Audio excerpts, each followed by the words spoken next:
at iba pang mga parts din po na isinasagawa. Paano po makikiisa rito yung Kamara? Of course, we will sympathize sa lahat ng mga naapektuhan ng recent calamities. In fact, noong November 30, supposedly, may HREF month tayo celebration. And it's a big gathering, supposedly.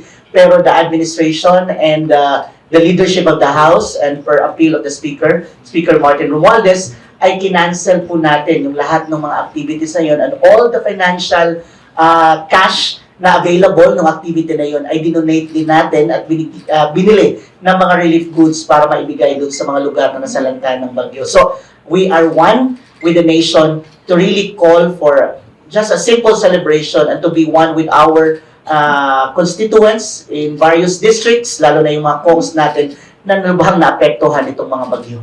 Ever since naman, mula nung nakaupo ako, never naman talaga kami nagkaroon ng magarbong selebrasyon dito. Kahit Christmas party, we always just gather here in the house. We never really never kami lumabas. Dito lang sa house, kumakain lang kami. So, it's always been simple and we assure you that it will be even simpler. Kung pwedeng wag na kaming kumain, go! Oo. Gagawin namin. Yun lang naman talaga yung ginagawa namin pag Christmas party. Never naman kami naging magarbo. Pero bilang ibigay na lang natin sa mga binagyo. Oo.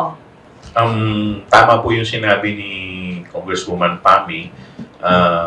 In fact, siguro I would encourage lahat ng mga congressman, no, pati sa kanilang mga district to do the same. Para at least medyo, kung lalo-lalo na yung mga distrito na hindi naman nakaranas, para at least to sympathize din naman with the other districts na dumadaan ngayon sa mga pagsubok.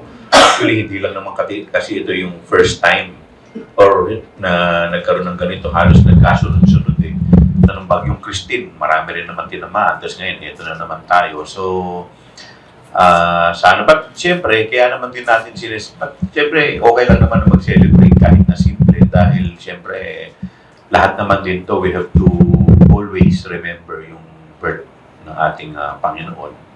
And at the same time, yun na rin yung way natin para makapagpasalamat sa Diyos.